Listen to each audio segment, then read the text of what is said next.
মুভিটির শুরুতে 1000 বছর আগের কাহিনী দেখানো হয়, যখন মানুষের মতো দেখতে এক রকমের দানব মানুষের ওপর হামলা করেছিল। তাদের নাম ছিল টাইটান, আর তারা মানুষকে খেয়ে ফেলতো। তাদের হাত থেকে যতজন বেঁচে ছিল তারা একটি অনেক উঁচু দেওয়াল বানিয়ে থাকতে শুরু করে। তারা ভেবেছিল তারা এই দেওয়ালের ভেতরে থাকলে টাইটানদের হাত থেকে সুরক্ষিত থাকবে। কিন্তু এখন অনেক বছর পেরিয়ে যাওয়ায় মানুষ তাদেরকে ভুলে গিয়ে নতুন জীবন শুরু করেছে। আর এখন টাইটান মানে রূপকথার গল্পের মতো। টাইটানদের নিয়ে বই প্রকাশিত করা হয়েছিল, আর কোনো মানুষ ওই দেওয়ালের সামনে যেতে পারতো না, কারণ সরকারের নিষেধাজ্ঞা ছিল। দেওয়ালের ভেতরে জায়গাকে 3টি এরিয়াতে ভাগ করা হয়েছিল, যার মধ্যে 3 নম্বর এরিয়াতে কৃষক এবং অন্যান্য শ্রমিকরা কাজ করত, আর 2 নম্বর এরিয়াটি ছিল ইন্ডাস্ট্রিয়াল, অর্থাৎ বিভিন্ন ধরনের ফ্যাক্টরি ও শিল্পের কারখানা ছিল। আর 1 নম্বরে ছিল উচ্চবিত্ত ধনী মানুষেরা, যারা সেখানে থেকে পুরো শহরকে পরিচালনা করত, আর কারো এক এরিয়া থেকে অন্য এরিয়াতে যাওয়ার অনুমতি ছিল না। 3 নম্বর এরিয়াতে এরিন নামের একটি খুবই বুদ্ধিমান ছেলে ছিল, আর সে অনেক সাহসীও ছিল। সে টাইটানের ভয়ে 4 দেওয়ালের বন্দী হয়ে জীবন কাটাতে চাইতো না। তার ইচ্ছে ছিল এই দেওয়ালের বাইরে যেতে। সে তার বন্ধুদের কাছে তার মনের কথা বলে। সে ভাবে টাইটান বলে কিছুই হয় না, লোকেরা শুধু শুধু ভয় পেয়ে 4 দেওয়ালের আড়ালে লুকিয়ে রয়েছে। এরিনের বন্ধু জিসাঙ্গ অনেক বুদ্ধিমান ছিল, আর সে অনেক নতুন নতুন জিনিস আবিষ্কার করতে চাইতো। কিন্তু এখানে সরকার তার উপরেও নিষেধাজ্ঞা জারি করেছে। আর তাদের একটি বান্ধবী ছিল, যার নাম মিকাসা। এরিন ও মিকাসা একে অপরকে ভালোবাসতো, আর তারা এমন একটি জায়গায় দেখা করে যেখানে একটি বোম মেশিন রাখা ছিল, যার ভয়ে সেখানে কোনো মানুষ আসতো না। তারা ঠিক করে যে তারা দেওয়ালের ওই পারে যাবে, যে কোনোভাবেই। ওই দেওয়ালের পাহারা দিত আর্মিরা। তারা লুকিয়ে লুকিয়ে কোনোভাবে দেওয়ালের সামনে চলে যায়, কিন্তু তখনই তারা ধরা পড়ে যায়। কিন্তু আর্মিদের লিডার তাদেরকে বাঁচিয়ে নেয়, কারণ সে জানে এরিন অনেক বুদ্ধিমান ছেলে, তাই সে তাকে অনেক পছন্দ করত। তারা যখন কথা বলছিল হঠাৎ মাটি কেঁপে ওঠে। তারা যখন দেওয়ালের ওপরে দেখে তাদের বিশ্বাস হয় না। একটা বিশাল বড় দানব, যে বাকি টাইটানদের তুলনায় অনেক বড়, তাকে জায়ান্ট বলা হয়, যেটা ছিল আগুনের তৈরি। সে দেওয়ালের থেকেও অনেক বড় ছিল।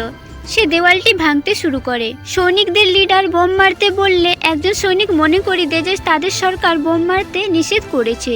দেওয়ালের কিছুটা অংশ ভেঙে সে পালিয়ে যায়, আর সব কিছু শান্ত হয়ে যায়। কিন্তু ঠিক তার কিছুক্ষণ পরেই টাইটান দেওয়ালের ভাঙা অংশ দিয়ে ভেতরে আসতে শুরু করে।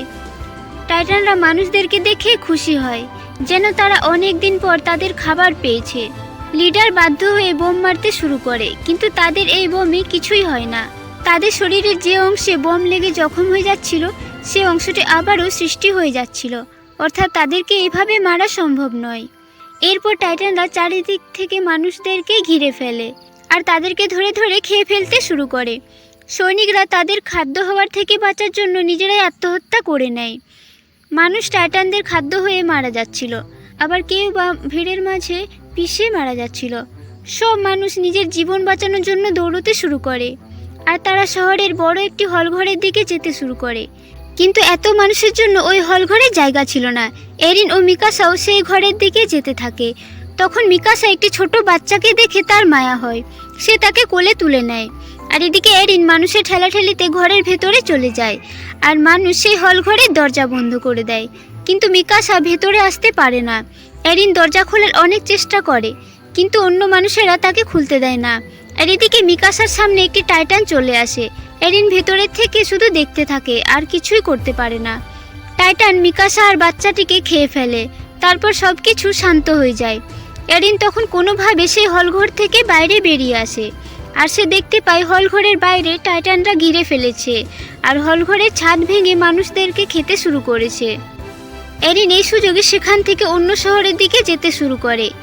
এরপর আমরা 2 বছর পরের কাহিনী দেখি, যেখানে আমরা 2 নম্বর এরিয়া দেখতে পাই। এই এরিয়ার মানুষগুলো সুরক্ষিত ছিল, কারণ এই এরিয়ার দেওয়ালটি আরও মজবুত ছিল। আর যারা আগের হামলায় বেঁচে ছিল তারা এখানে এসে থাকতে শুরু করেছে, কারণ 3 নম্বর এরিয়াতে টাইটানরা ছিলই। এই এরিয়াতে 3 নম্বর এরিয়ার মানুষরা আসায় এখানে খাবারের অভাব দেখা দেয়। মানুষ খিদের জ্বালায় মারা যাচ্ছিল। তাই 3 নম্বর এরিয়ার মানুষদের কাছে বাঁচার একটাই রাস্তা ছিল, তাদেরকে টাইটানদের সাথে লড়াই করে নিজেদের এরিয়াকে বাঁচানো। টাইটানদের সাথে লড়াই করার জন্য একটি সৈনিকদের টিম তৈরি করা হয়। তাদেরকে 2 বছরের ট্রেনিং দেওয়া হয়। সৈনিকদের মধ্যে এরিন ও তার বন্ধুও ছিল। তাদেরকে যে লিড করছিল কমান্ডার, তার নাম ছিল কোবাল।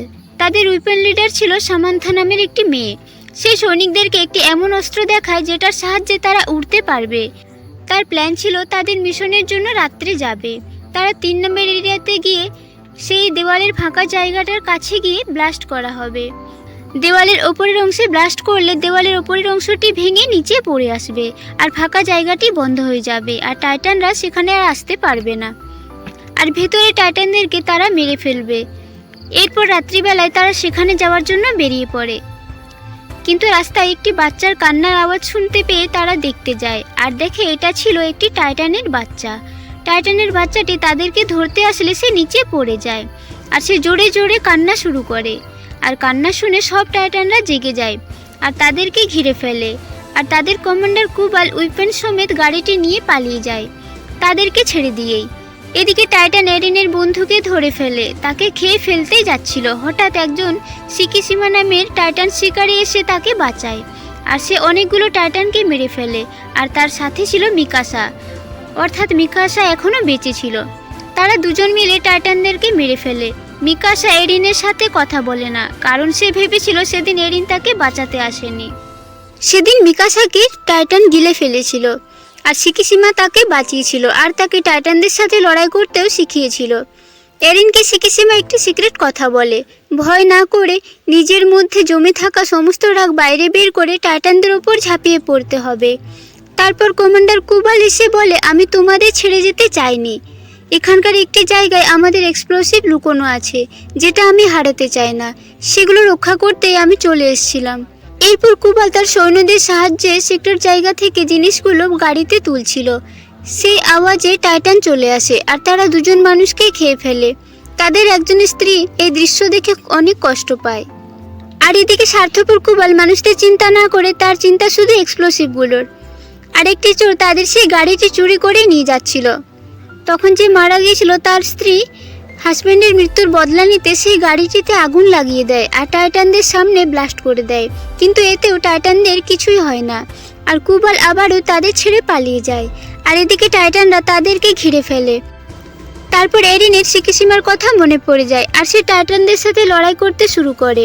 আর কয়েকজন টাইটানকে সে মেরেও ফেলে। আর ফাইট করার সময় তার একটি পা ভেঙে যায়, আর একজন টাইটান এরিনের বন্ধুকে ধরে নেয়। সবাই তাকে বাঁচার জন্য লড়াই করে, আর এরিন এখন চলতেও পারছিল না, কিন্তু সে কোনোভাবে উঠে তার বন্ধুকে বাঁচাতে যায়। আর এতে তার একটি হাত কেটে যায় আর তাকে টাইটান গিলে ফেলে। এরিন দেখে সে টাইটানের পেটের ভেতরে রয়েছে। আর এটা দেখে মিকাসা রেগে গিয়ে টাইটানটাকে মারতেই যাচ্ছিল, কিন্তু তখন সে নিচে পড়ে যায়, তার অস্ত্রটি খারাপ হয়ে যায় তাই। আর ওই টাইটানটা তার দিকেই আসছিল। ঠিক তখনই টাইটানের শরীর ফেটে আরও একটি দানব বেরিয়ে আসে। সে দানবটি অনেক বড় ছিল আর টাইটানদের সাথে লড়াই করতে শুরু করে। সব টাইটানদের মেরে ফেলতে শুরু করে। মানুষরা অবাক হয়ে যায় যে টাইটানদেরকেই মারছে। তখন মানুষেরা তার ফাইট দেখে ভালোভাবে বুঝতে পারে যে এটা হলো এরিন। সব টাইটানদের মেরে ফেলার পর সে মিকাসাকে হাতে ধরে নেয় আর তার দিকে রাগের চোখে তাকিয়ে থাকে। তারপর সে মিকাসাকে ফেলে দিয়ে নিজেই মাটিতে লুটিয়ে পড়ে, অর্থাৎ তার শক্তি শেষ হয়ে যায়। তখন একজন বলে তার গলার কিছুটা শিরা কেটে দিতে, তাহলে এরিন বেঁচে উঠবে। তখন মিকাসা তার গলার কিছু অংশ কেটে দেয়, আর তখন বেরিয়ে আসে এরিন, আর তার কাটা হাত আবারও সৃষ্টি হয়ে যায়। এটা দেখে সবাই অবাক হয়ে যায়। আর সিকিসিমা এরিনকে দেখে আর স্মাইল করে, যেন সে আগের থেকেই সব কিছু জানতো। আর এই মুভিটি এখানেই শেষ হয়ে যায়। ভালো লাগলে অবশ্যই চ্যানেলটিকে সাবস্ক্রাইব করে দিও। দেখা হচ্ছে নেক্সট ভিডিওতে।